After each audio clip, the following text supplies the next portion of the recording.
ॐ कौसल्या सुप्रजा रामपूर्वा सन्ध्या प्रवर्तते उत्तिष्ठ नरशार्दूला कर्तव्यं दैवमान्निकम् कौसल्या सुप्रजा रामपूर्वा सन्ध्या प्रवर्तते उत्तिष्ठ नरशार्दूला कर्तव्यं दैवमान्निकम् उत्तिष्ठोत्तिष्ठ गोविन्द उत्तिष्ठ गरुडध्वज उत्तिष्ठ कमलाकान्त त्रैलोक्यं मङ्गलं कुरु उत्तिष्ठोत्तिष्ठ गोविन्द उत्तिष्ठ गरुडध्वज उत्तिष्ठ कमलाकान्त त्रैलोक्यं मङ्गलं कुरु मातः समस्त जगतां मधुकैटभारे वक्षो विहारिणि मनोहर दिव्यमूर्ते श्रीस्वामिनि श्रित जनप्रिय धानशीले श्रीवेङ्कटाचलपते तव सुप्रभातम् तव सुप्रभातमरविन्दलोचने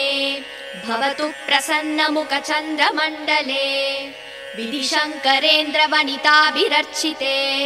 वृषशैलनाददयिते दयानिते अत्र्यातिसप्तऋषयः समुपस्य सन्ध्याम् आकाशसिन्धुकबलानि मनोहराणि आदाय पादयुगमर्चयतुं प्रपन्नाः शेषाद्रिशेखर विभो तव सुप्रभातम् पञ्चाननाब्जभव षण्मुखवासवाद्याः त्रैविक्रमादिसरितं विभुतास्तुवन्ति भाषापति पठति वासरशुद्धिमारात् शेषाद्रिशेखर विभो तव सुप्रभातम् ईषत् प्रफुल्ल सरसीरुहनारिकेळपूगतृमारि सुमनोहर पालिकानाम् आवादिमन्दमनिलः सह दिव्यगन्धैः शेषाद्रिशेखर विभो तव सुप्रभातम् उन्मील्य नेत्रयुगमुत्तम पञ्जरस्ताः पात्रावशिष्ट कदली फलपायसानि भूत्वा सलीलमतकेलि सुखा पठन्ति शेषाद्रिशेखर विभो तव सुप्रभातम्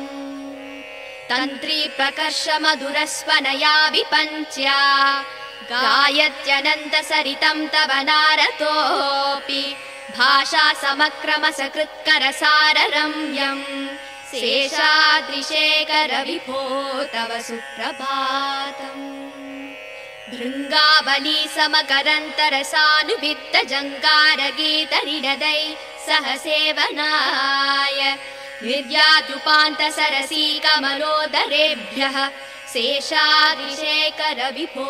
तव सुप्रभातम् योषा गणेन वरदध्नि विमध्यमाने गोशालयेषु दधिमन्दगतीव्रघोषाः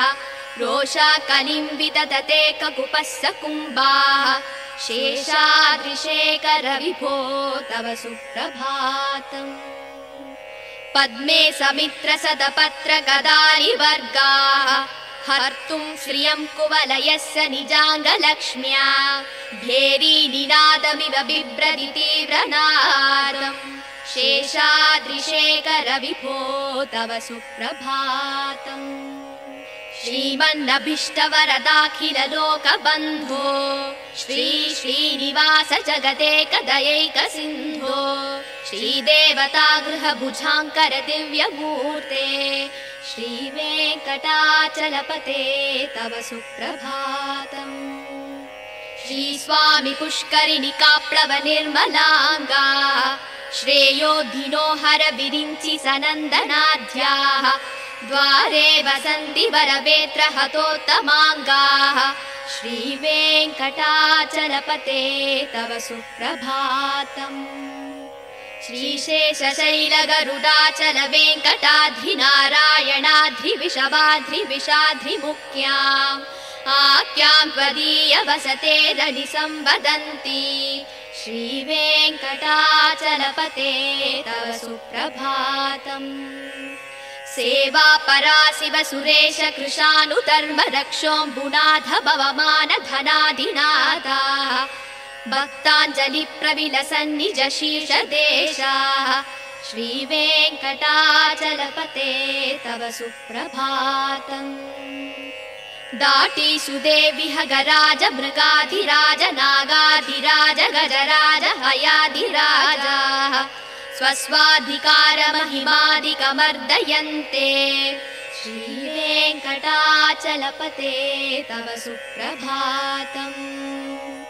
सूर्येन्दुभौमबुधवाक्पदिकाव्यसौरी स्वर्भानुकेरुद्विषत्परिषत्प्रदानाः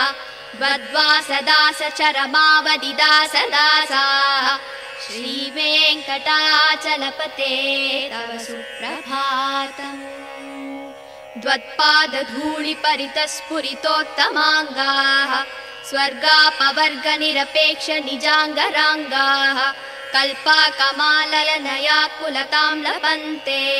श्रीवेङ्कटाचलपते तव सुप्रभातम् त्वद्गोपुराग्रशिखराणि निरीक्षमाणाः स्वर्गापवर्गपदवीं परमां श्रयन्तः मर्त्या मनुष्यभुवने मदिमाश्रयन्ते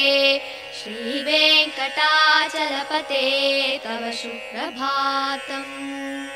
श्रीभूमिनायक दयादिगुणामृताब्धे देवादिदेव जगदेक शरण्यमूर्ते श्रीमन्दनन्द गरुडाधिभिरार्चिताङ्ग्रे श्रीवेङ्कटाचलपते तव सुप्रभातम् श्रीपद्मनाभ पुरुषोत्तम वासुदेव वैकुण्ठमाधव जनार्दन चक्रपाणि श्रीवत्स सिंह शरणागत पारिजात श्रीवेङ्कटाचलपते तव सुप्रभातम् कन्दर्पदर्पहर सुन्दर दिव्यमूर्ते कान्ताकुचाम्बुरुह गुड्मललोल दृष्टे कल्याण निर्मल गुणाकर दिव्यकीर्ते श्रीवेङ्कटाचलपते तव सुप्रभातम् मीनाकृते कमलकोल नृसिंहवर्णिन् स्वामिन् परस्पत तपोधन रामचन्द्र शेषांस राम यदुनन्दन कल्किरूप श्रीवेङ्कटाचलपते तव सुप्रभातम्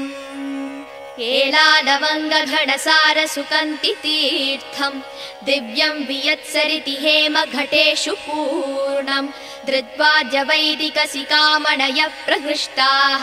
दिष्टन्ति वेङ्कटपते तव सुप्रभातम् भास्वानुदे दिवि गचानि सरोरुहाणि सम्पूरयन्ति निनदैककुपो विहङ्गाः श्रीवैष्णवा सततमर्तितमङ्गलास्ते तामाश्रयन्ति तव वेङ्कट सुप्रभातम् ब्रह्मादयः सुरवराः समहर्षयस्ते सन्तः सनन्दन मुखास्तव योगिवर्ग्याः तामान्तिके तव हि मङ्गलवस्तु हस्ताः श्रीवेङ्कटाचलपते तव सुप्रभातम्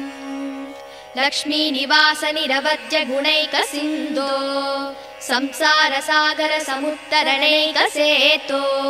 वेदान्त वेद्य निज वैभव भक्त भोग्य श्रीवेङ्कटाचलपते तव सुप्रभातम् इत्थं वृषासलपतेरिह सुप्रभातम् ये मानवा प्रतिदिनं पठितुं प्रवृत्ताः तेषां प्रभात समये स्मृतिरङ्गभाजा प्रज्ञां प्ररार्थ सुलभां परमां प्रसूते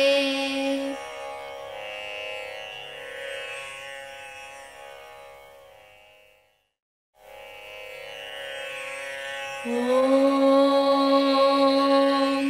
कौसल्या सुप्रजा रामपूर्वा सन्ध्या प्रवर्तते उत्तिष्ठ नरशार्दूला कर्तव्यं दैवमान्निकम् कौसल्या सुप्रजा रामपूर्वा सन्ध्या प्रवर्तते उत्तिष्ठ नरशार्दूला कर्तव्यं दैवमान्निकम् उत्तिष्ठोत्तिष्ठ गोविन्द उत्तिष्ठ गरुडध्वज उत्तिष्ठ कमलाकान्त त्रैलोक्यं मङ्गलं कुरु उत्तिष्ठोत्तिष्ठ गोविन्द उत्तिष्ठ गरुडध्वज उत्तिष्ठ कमलाकान्त त्रैलोक्यं मङ्गलं कुरु मातः समस्त जगतां मधुकैटभारे वक्षो विहारिणि मनोहर दिव्यमूर्ते श्रीस्वामि निश्रित जनप्रिय धानशीले श्रीवेङ्कटाचलपते तव सुप्रभातम् तव सुप्रभातमरविन्दलोचने भवतु प्रसन्नमुखचन्द्रमण्डले विधिशङ्करेन्द्रवनिताभिरर्चिते वृषशैलनाददयिते दयानिते अत्र्यातिसप्तऋषयः समुपस्य सन्ध्याम् आकाशसिन्धुकमलानि मनोहराणि आदाय पादयुगमर्चयतु प्रपन्नाः शेषाद्रिशेखर विभो तव सुप्रभातम् पञ्चाननाब्ज भव षण्मुखवासवाद्याः त्रैविक्रमादिसरितं विभुतास्तुवन्ति भाषापति पठति वासरशुद्धिमारात् शेषाद्रिशेखर विभो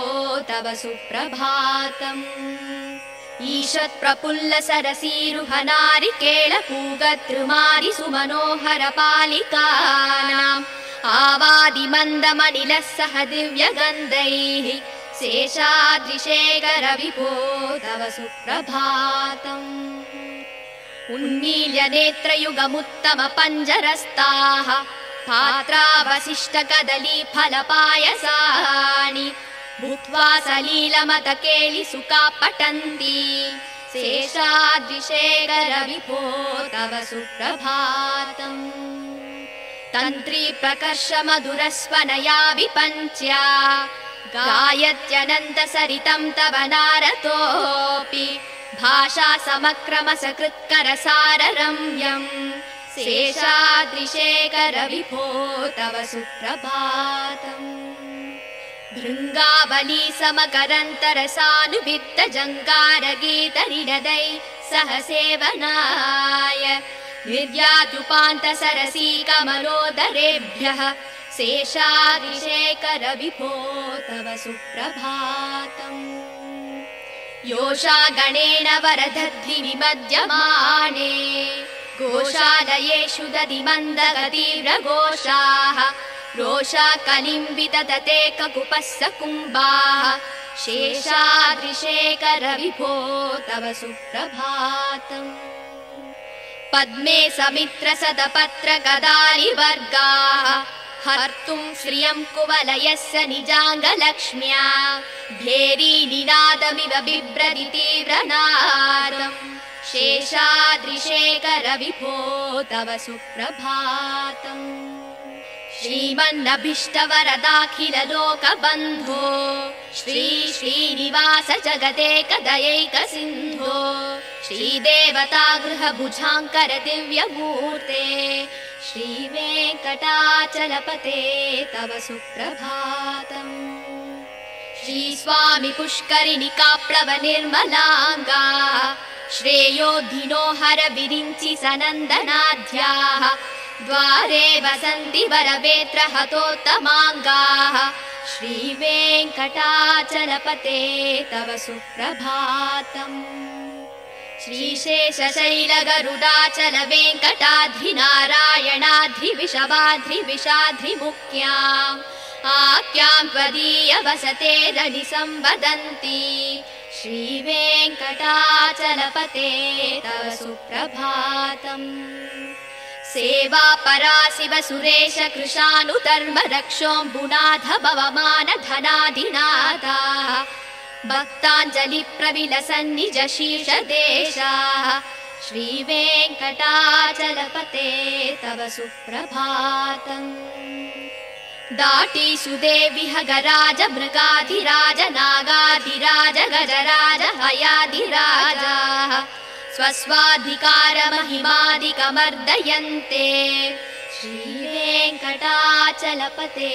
तव सुप्रभातम् सूर्येन्दुभौम बुधवाक्पदि काव्यसौरी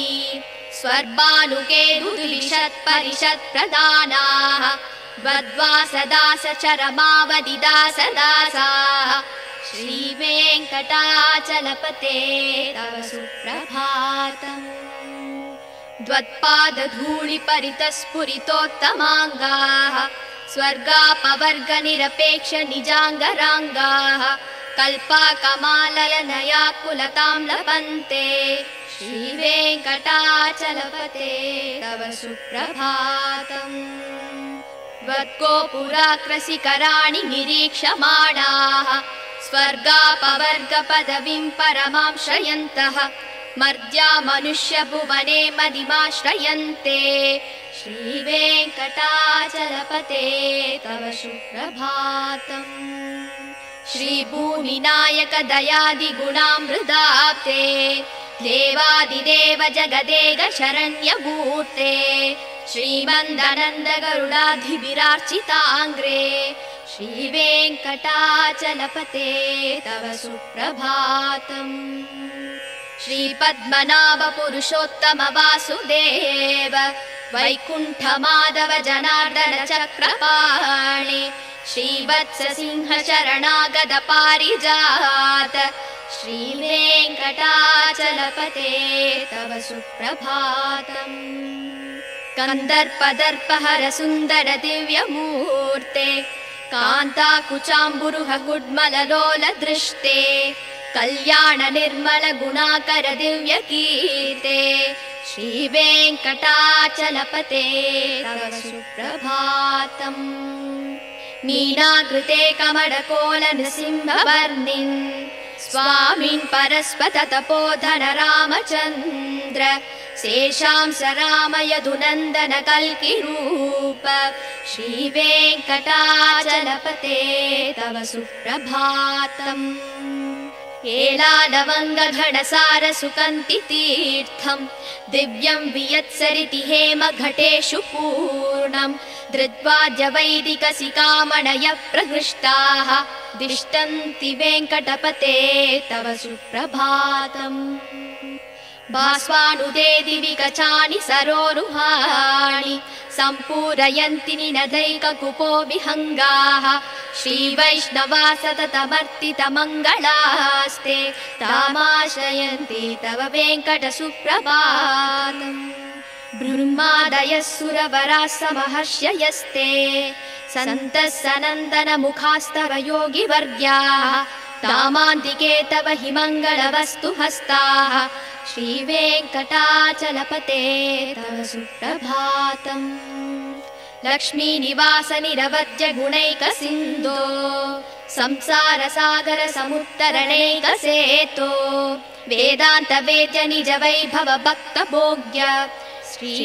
श्रीवेङ्कटाचलपते तव सुप्रभातम्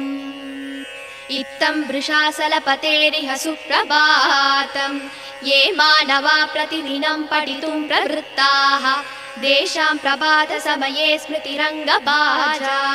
प्रज्ञां प्ररार्थ सुलभां परमां प्रसूते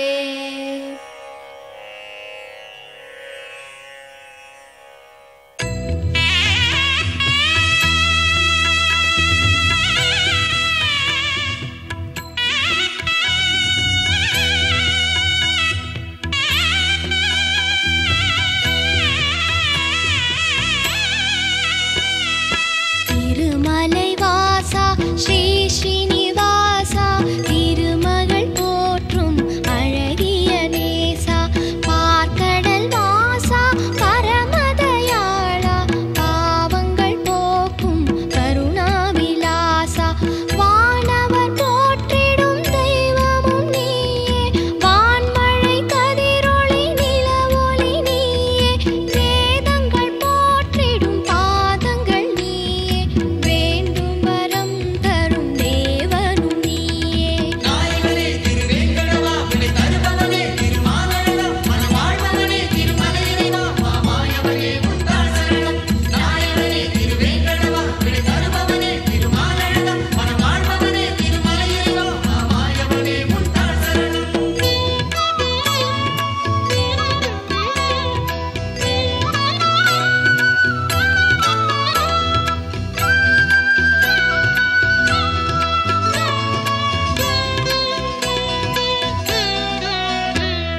ஸ்ரீசக்கரம் நாளும் கலியுகம் காத்திட வடிவெடுத்தாயே கருணையாய் அருளினை தினம் இறைத்தாயே காண்பவர் மகிழ்ந்திட வடிவெடுத்தாயே காலமெல்லாம் மண்ணை காத்து நின்றாயே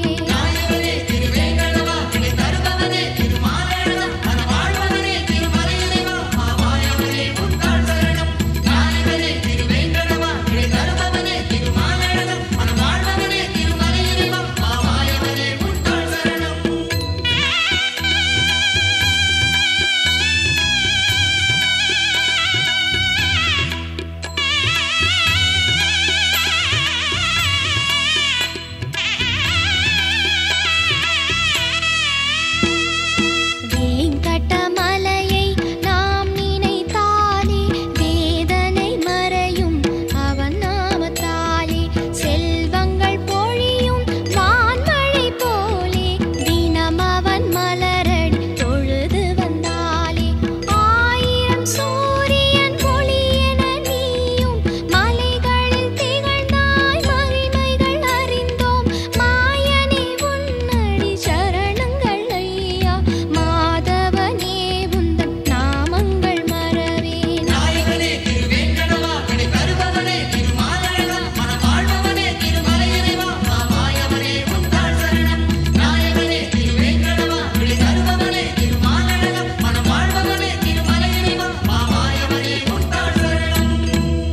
திருமலை வாசா ஸ்ரீ ஸ்ரீனிவாசா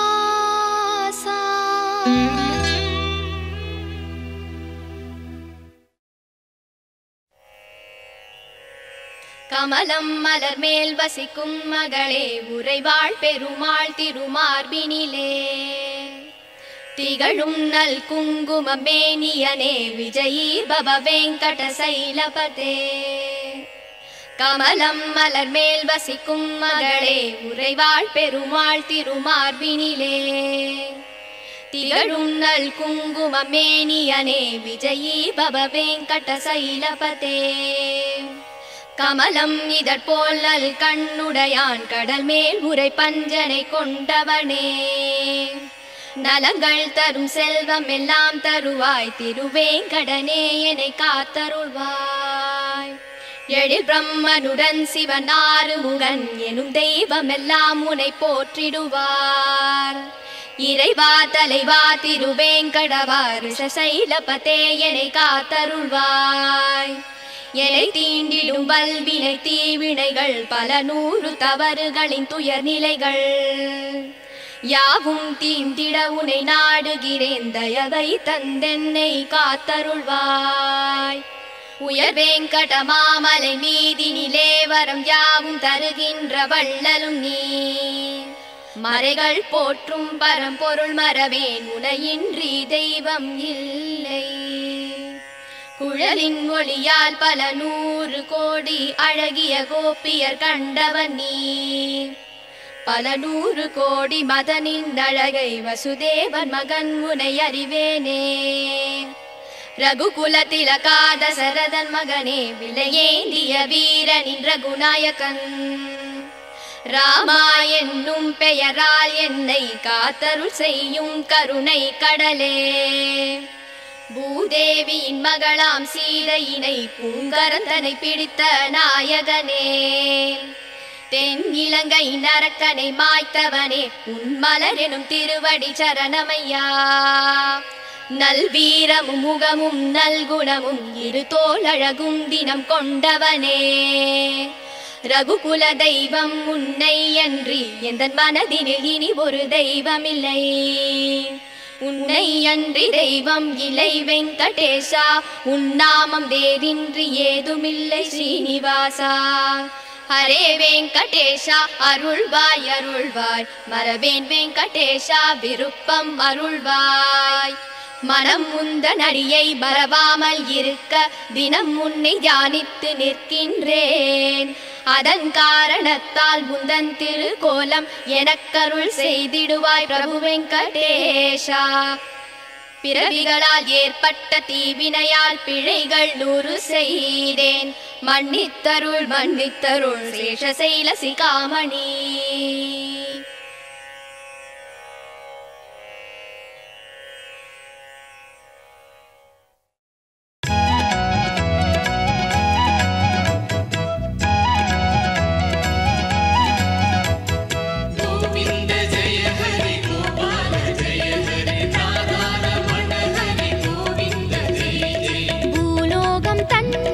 வைகுண்டமாக்கி ஸ்ரீதேவி உடனே அருள்கின்ற தேவா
அடியவர் குறை நீக்கும் ஏழுமலை அருள் தரும் மாமலை திருமலையே அடியவர் குறை நீக்கும் ஏழுமலை வருவோர்க்கும் தொழுவோர்க்கும் திருநாமம் துணை நிற்கும் அதுதானே திருவேங்கடம் தனம் யாவும் முனை சேரும் குலம் யாவும் தழை தோங்கும் தினம் பாடு திருமந்திரம் பல யுகங்களாய் உனை சேர்ந்திடும் அருள் தரும் மாமலை திருமலையே அடியவர் குறை நீக்கும் ஏழுமலை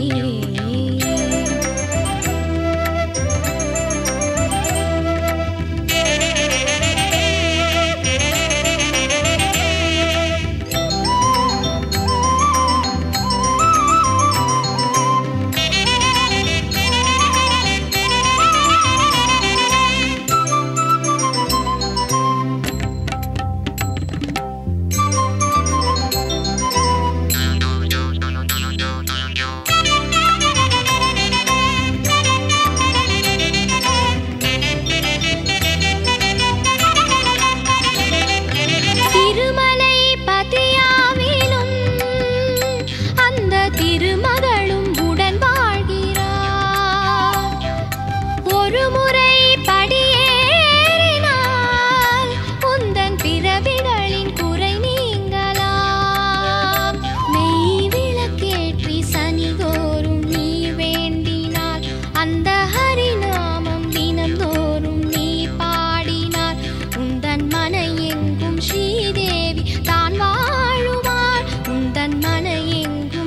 தரும் மாமலை திருமலையே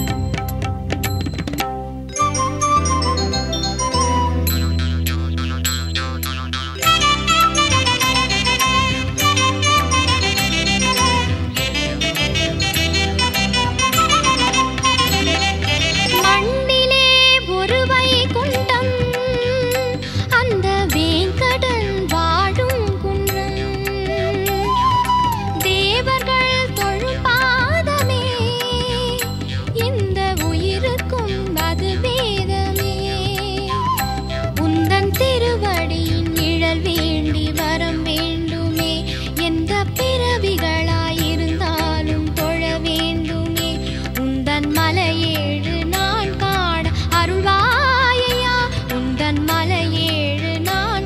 ஏழுமலை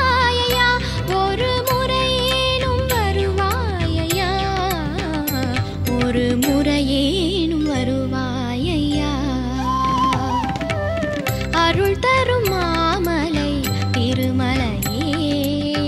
அடியவர் குறை நீக்கும் ஏழுமலை அருள் தரும் மாமலை திருமலையே அடியவர் குறை நீக்கும் ஏழுமலை வருவோர்க்கும் தொழுவோர்க்கும் திருநாமம் துணை நிற்கும் அதுதானே திருவேங்கடம் தனம் யாவும் புனை சேரும் குலம் யாவும் தழை தோங்கும் தினம் பாடு திருமந்திரம் பல யுகங்களாய் உனை சேர்ந்திடும்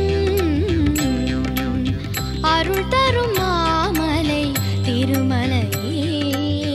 அடியவர் குறை நீக்கும் ஏழுமலை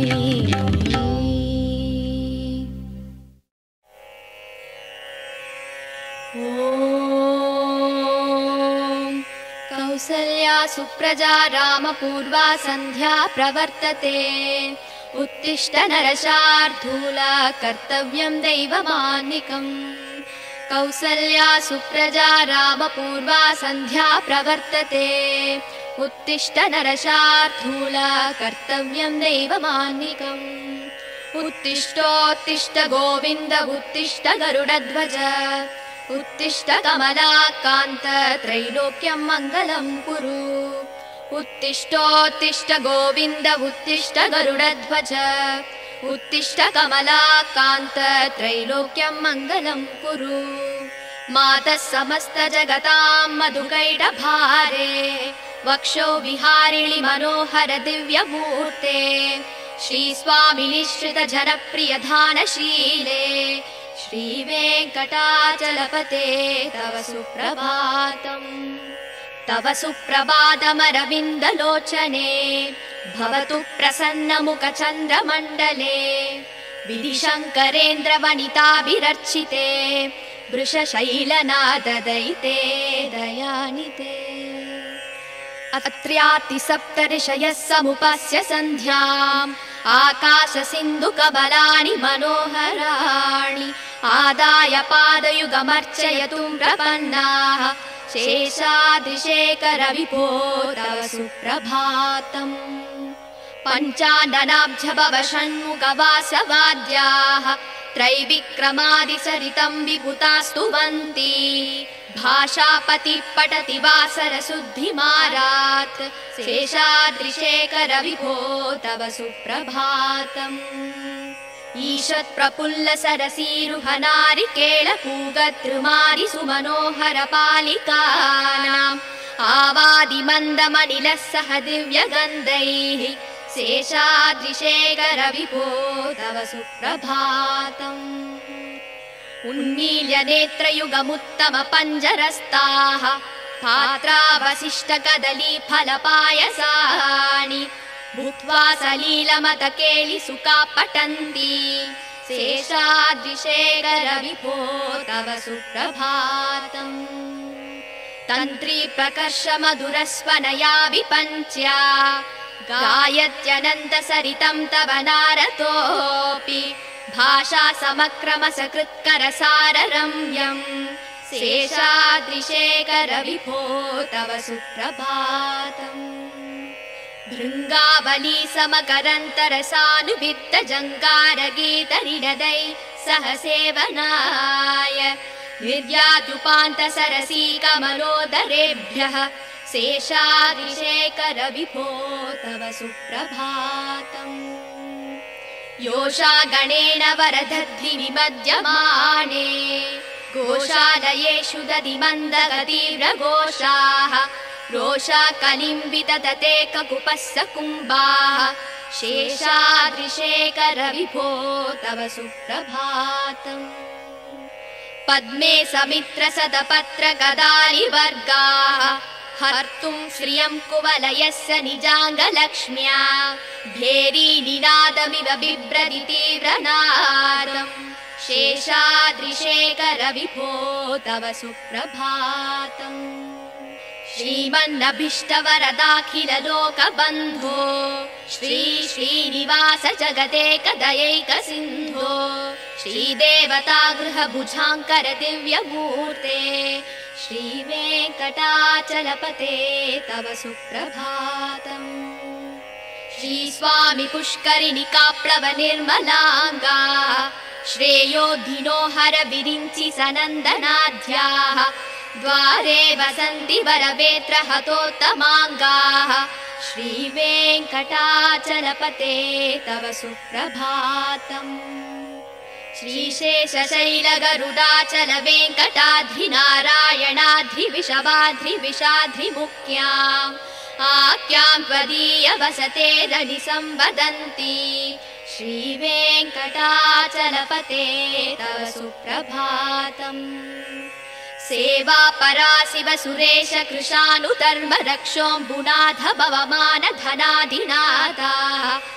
भक्ताञ्जलि प्रविलसन्निज शीर्षदेशाः श्रीवेङ्कटाचलपते तव सुप्रभातम् दाटी सुदेविह गराज मृगाधिराज नागाधिराज गजराज हयाधिराजाः स्वस्वाधिकारमहिमादिकमर्दयन्ते श्रीवेङ्कटाचलपते तव सुप्रभातम् सूर्येन्दुभौमबुधवाक्पदिकाव्यसौरी स्वर्भानुकेतुद्विषत्परिषत्प्रदानाः द्वद्वासदासचरमावदिदासदासाः श्रीवेङ्कटाचलपते तव सुप्रभातम् द्वत्पादधूलिपरितस्फुरितोत्तमाङ्गाः स्वर्गापवर्गनिरपेक्षनिजाङ्गराङ्गाः कल्पाकमालयनयाकुलतां लभन्ते श्रीवेङ्कटाचलपते तव सुप्रभातम् त्वद्गोपुराकृशिखराणि निरीक्षमाणाः स्वर्गापवर्गपदवीं परमां श्रयन्तः मर्त्या मनुष्यभुवने मदिमाश्रयन्ते श्रीवेङ्कटाचलपते तव सुप्रभातम् श्रीभूमिनायक दयादिगुणामृताप्ते देवादिदेव जगदेक शरण्यभूते श्रीमन्दनन्द गरुडाधिभिरार्चिताङ्ग्रे श्रीवेङ्कटाचलपते तव सुप्रभातम् श्रीपद्मनाभ पुरुषोत्तम वासुदेव वैकुण्ठमाधव जनार्दन चक्रपाणि श्रीवत्स सिंह शरणागत पारिजात श्रीवेङ्कटाचलपते तव सुप्रभातम् कन्दर्पदर्पहर सुन्दर दिव्यमूर्ते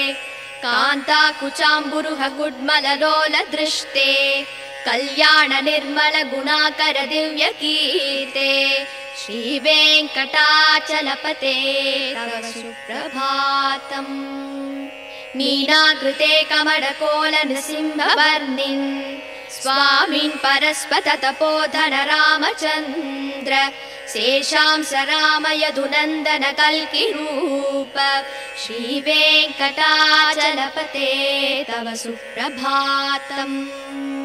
एलालवङ्गघनसार सुकन्ति तीर्थम् दिव्यं वियत्सरिति हेम घटेषु पूर्णम् धृत्वाद्य वैदिकसिकामणयः प्रहृष्टाः दिष्टन्ति वेङ्कटपते तव सुप्रभातम् भास्वानुदे दिवि गचानि सरोरुहाणि सम्पूरयन्ति निनदैककुपो विहङ्गाः श्रीवैष्णवा सततमर्तितमङ्गलास्ते तामाश्रयन्ति तव वेङ्कट सुप्रभातम् ब्रह्मादयः सुरवराः समहर्षयस्ते सन्तः सनन्दन मुखास्तव योगिवर्ग्याः तामान्तिके तव हि मङ्गलवस्तु हस्ताः श्रीवेङ्कटाचलपते तव सुप्रभातम् लक्ष्मीनिवास निरवद्य गुणैकसिन्धो संसार सागर समुत्तरणैकसेतो वेदान्त वेद्य निज वैभव भक्त भोग्य श्रीवेङ्कटाचलपते तव सुप्रभातम् इत्थं वृषासलपतेरिह सुप्रभातम् ये मानवा प्रतिदिनं पठितुं प्रवृत्ताः तेषां प्रभातसमये स्मृतिरङ्गभाजा प्रज्ञां प्ररार्थ सुलभां परमां प्रसूते।